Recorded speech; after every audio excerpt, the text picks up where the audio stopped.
You know, space is usually pretty awesome until meeting quotas is what you live for, and even canned food becomes somewhat appetizing, probably because that's the only thing you can afford to shove down your throat. That's the reality if you're poor sod stuck in Halcyon, a solar system where greed, incompetence, and corruption runs rampant, mainly due to corporations that have somehow colonized space before humanity could figure out how to properly run things back on Earth. This is a place where dreams go to die, the laws of physics are thrown out of the window, and compliance is an obligation, not a choice. Forget freedom of speech, basic human rights, or adequate living conditions. Here you're less than a line in a random middle manager spreadsheet, being slightly more than a disposable cog grinding through years of servitude until passing out from exhaustion. That is, unless you're a freelancer, troublemakers loyal only to coin and who don't have to play by the rules. If that sounds like a good career choice, The Other Worlds, Obsidian Entertainment's 2019 first-person perspective RPG drops you into the shoes of a nameless nobody pulled out of cryosleep by a mad scientist with a bad haircut, even worse social skills, and a bounty on his head. The point is, you're left floating in the cold void for decades, long forgotten by the very same system that was supposed to save you. And now, through sheer dumb luck and poor decision making on someone else's part, you've been awakened for a very special cause. Save the galaxy by rescuing your sleeping comrades, or of course, you can just not do any of that. From there, you're handed a multitude of choices arranged from selling out your soul to the corporate elite to stealing everything not nailed down, or even punching a priest in the face just because you can. The game gives you just enough context to grasp the stakes of what's ahead of you, then lets you decide if you want to burn it all down or play savior, sometimes both in the same playthrough if having a bipolar attitude isn't a concern for you. It's a level of freedom that allows you to kill pretty much anybody who looks at you the wrong way with almost no repercussions. Everyone you meet seems dangerously easy to manipulate, and as long as you pass the right speech check, you can talk your way off just about anything, no matter how absurd it is, with no one ever batting an eye at your bluff. Shifting topics for a moment, the game borrows liberally from Obsidian's Online Age, Fallout New Vegas being the clearest inspiration, but swaps out the post-apocalypse setting for a glossier, neon-tinged setting in outer space. In terms of visuals, the art direction leans into a vibrant retrofuturistic aesthetic where even nature itself has been color-corrected to infinity, painting every area with bright, saturated colors that clash against the story's darker undertones. From towns surrounded by lush alien planets turned into profit zones to unbelievably large spaceships with a tad too many neon signs, every locale feels wide open, distinct, and yearns to be explored. Whether you let bullets do the talking, lie with a straight face, or outmaneuver every obstacle, The Other Worlds is constantly reacting to your actions and adjusting course to reflect your choices. Here you can talk your way out of a lot, shoot your way through even more, and if at all else fails, you can just turn back and walk away, no strings attached. It's a relatively robust AA game that had a rough initial reception where morality plays a major role, and with a story about how much agency a single person has in a world where decisions aren't just personal but can shape entire settlements' fates, and everyone you meet blindly trusts you with their lives. This is Halcyon, the furthest colony in the galaxy, proudly owned and operated by corporations. Everything we have, everything we are, we owe to them. They are always with us. No one has ever gone against them.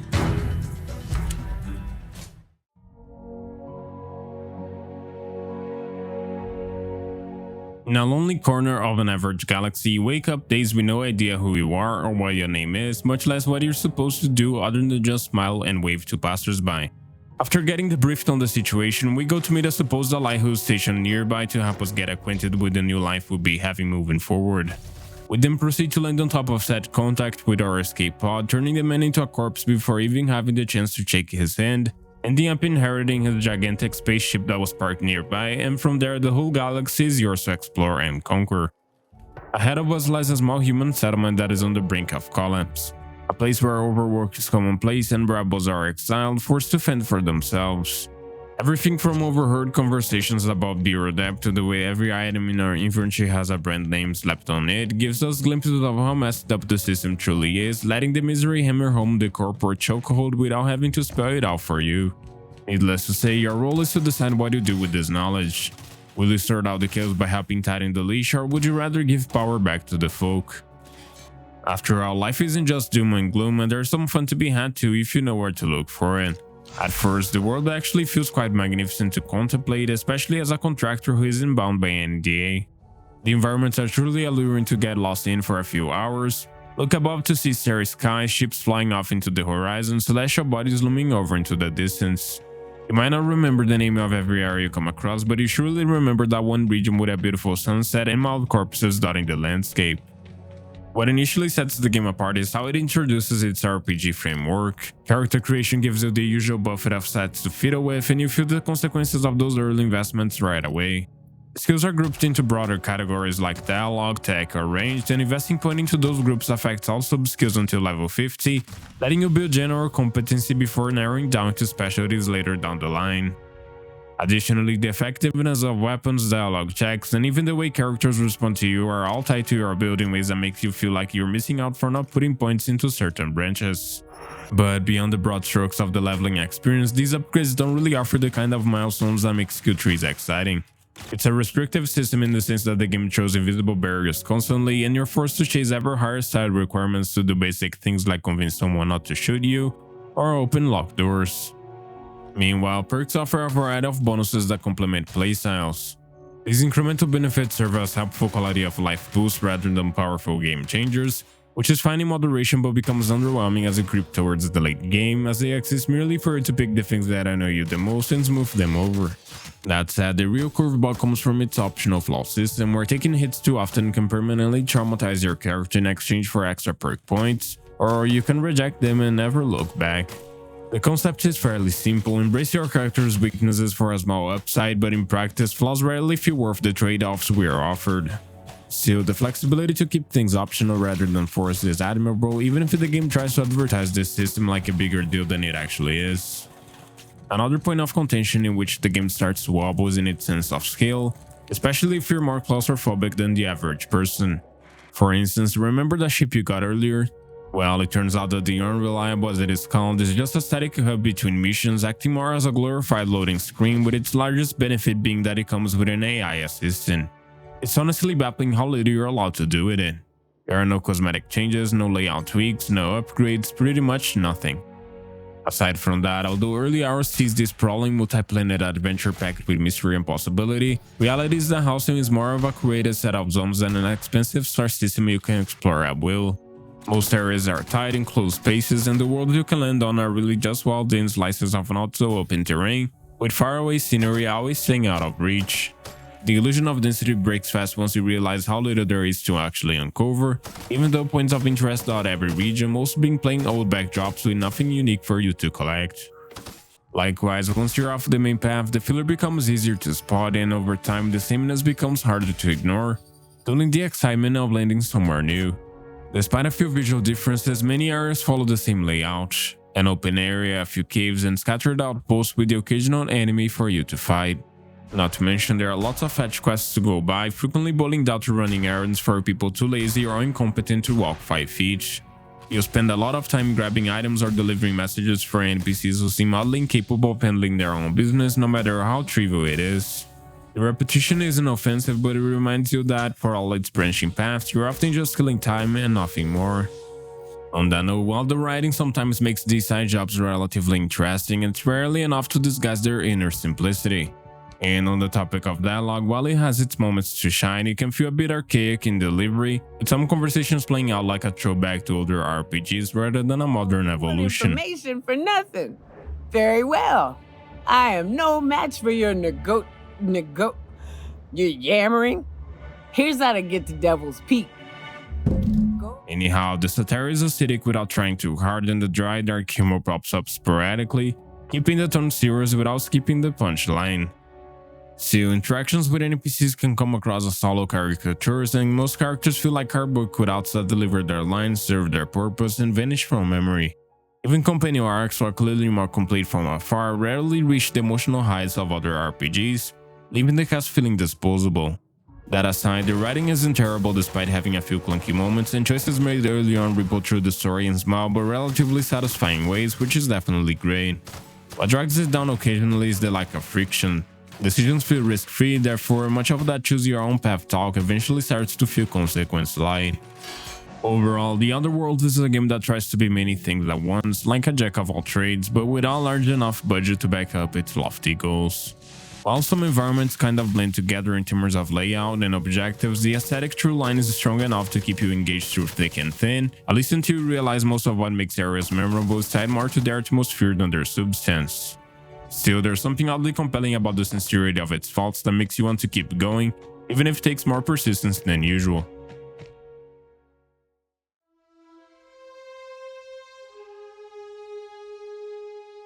As stated before, The Outer Worlds is a fairly straightforward action RPG that pulls most of its mechanics from familiar sources. As such, the basic gameplay loop usually goes something like this: land on a planet, talk to everyone who isn't actively trying to shoot you, fill your quest log with errands, and then either sweet talk or snipe your way through the local problems. It's an audacious rhythm that feels instantly recognizable, but also one that rarely strays from its well-trodden path. To fill up the gaps, combat tries its best to inject some adrenaline into this routine. As is to be expected, you get your traditional FPS archetypes of handguns, shotguns, rifles, and an assortment of melee options that mostly exist for when you run out of ammo or get bored of blasting foes from a distance. The worst part of combat to me was how hilariously underbaked melee felt. There's no finesse, no combos, and barely any feedback to make it feel satisfying. Sure, it works in a pinch, but there's a reason most players will eventually forget they have a stat stick at all. In terms of difficulty, I must say that enemy AI is noticeably undercooked too, with a tendency to sprint at you in vaguely threatening patterns, but rarely showing any signs of coordinated behavior. The game sits in a soft middle ground, never asking too much of the player, and tactics take a backseat to raw stats, which means most fights often don't go beyond aiming for the head and hoping for the best, feeling more like speed bumps than actual tests of skill. Meanwhile, on the other side of the room, loot is plentiful and the weapon designs are just outlandish enough to be fun without feeling cartoonish. You find shrink rays, acid-spitting rifles, and melee weapons that look like industrial equipment, perfectly fitting the scrappy sci-fi vibe. Most guns and armor vary in quality, and their upgrades mostly affect damage types to exploit enemy resistances rather than altering how you approach combat. Likewise, better gear is easily accessible, and you tend to get higher numbers by traveling to different locations and looting whatever container or corpse you come across. This wouldn't be a problem if progression felt better tuned, but it's frustrating when you spend a dime buying a new suite of armor, only for it to be obsolete by the next roundabout of quests. There's no sense of long-term investment in your equipment, just a constant cycle of replacing what you currently have with the next best loadout, which cheapens the experience when you're constantly swapping gear without getting attached to anything. Aside from that, weapon/armor durability returns as a mechanic nobody asked for, slowly degrading our gear until you haul it back to a workbench for repairs or pay a vendor to do the same. On paper, it's meant to encourage maintenance and resource management, but in practice, it just serves to create friction between you and the fun parts of the game. It doesn't help with immersion, it doesn't deepen the system, and it never really forces any hard decisions. It's the kind of nonsensical design carryover that feels dated even by older RPG standards, and its inclusion here adds nothing beyond mild annoyance. Inventory management also plays a surprisingly large role in shaping the experience, more so than it probably should. Between consumables, crafting materials, and junk loot, your carry weight fills up fast, and the tedium of pausing to manage your inventory becomes a recurring nuisance. The game encourages hoarding but punishes you for it with encumbrance, forcing you to either micromanage constantly or dump points into increasing carry weight, which doesn't feel like a fun choice so much as a tax on curiosity. One mechanic that almost stands out is the reputation system, which tracks your standing with Halcyon's various factions. Completing quests, resolving disputes, or committing crimes can all influence how groups view you. Some will offer discounts or exclusive quests, while others may turn hostile and attack you on sight. In short, kind of in the same vein of what I spoke about earlier, the game never really forces you to pick sides in a way that locks you out of entire branches, oftentimes allowing you to play both ends without sacrificing anything important, which to me detracts slightly from the role-playing aspect the game is trying to sell. As for something positive, one of the game's more interesting mechanics is the companion system, where you can bring two followers along on your adventures, each with unique abilities, personalities, and passive bonuses that slightly complement your build. In combat, they're helpful if a bit dumb, but their strength lies in their dialogue interjections and how they influence social encounters. If you're walking into a conversation and your companion has ties to the faction involved, they might chime in, offer context, or even alter the outcome of specific encounters. It's a subtle touch that adds flavor to interactions and helps them feel a bit less robotic. Unfortunately, while companion quests exist and offer a glimpse into deeper character arcs, they are largely self-contained and short-lived, missing the emotional depth seen in more robust party-based RPGs.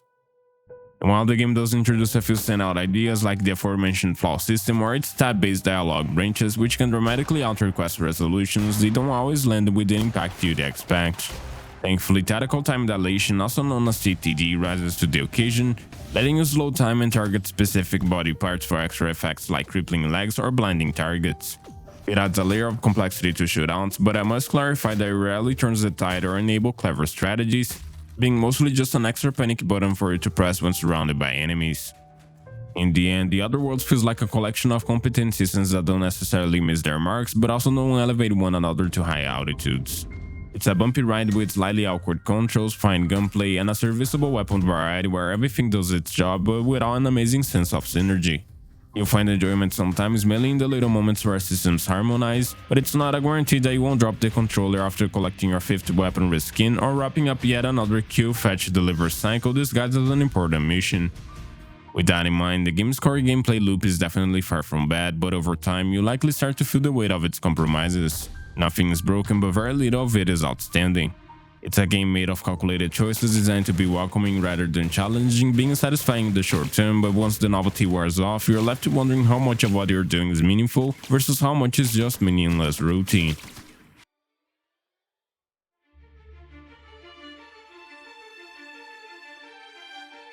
Forget intergalactic travel, high-tech shenanigans, or epic fights with exotic alien species. The Other Worlds is a game that aimed for the stars, hit an asteroid belt by accident, hoisted a flag, and claimed territory. Jokes aside, this is a game that sells itself on charm and style, being a modestly accessible entry-point RPG that's breezy to pick up, easy to digest, and polished enough to go down without struggle, but shallow systems and a lackluster story keep it from becoming something truly special.